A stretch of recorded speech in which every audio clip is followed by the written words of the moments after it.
Дарбыздын биздин ден соолугубузга берген пайдалары өтө көп.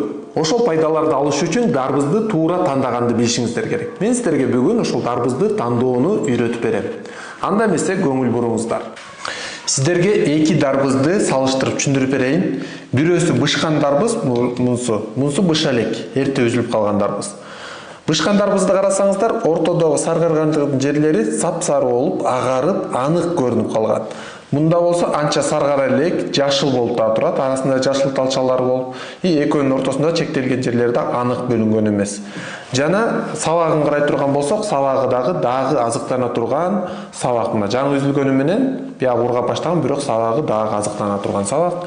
Ал эми буларыбыздыкын карай турган болсоңуздар, сабагы кургап, түптөй кургап, бирок жаңы үзүлсө дагы кургап, уже бышып жетилген дарбыздыкы. Жана дарбызды үзүп жатканда, сатып алып жатканда мааниледе турган нерсе мондай болгон саргарган жерге жаткан жерине маанилешиңиздер керек. Көрдүңүздөр, көпкө жерге жаткандыктан, бышып жетилгендиктен бул жагы жакшы саргарып калган. А эрте үзүлгөндөрдүкү анча саргарбайт. Бул дарбыз дагы көпкө чейин туруш керек болчу, дагы чоңое турган дарбыз болчу. Кичине эрте үзүлүп калган же шаштырып коюшкан. Бул дарбыз болсо жакшы бышып жетилген дарбыз.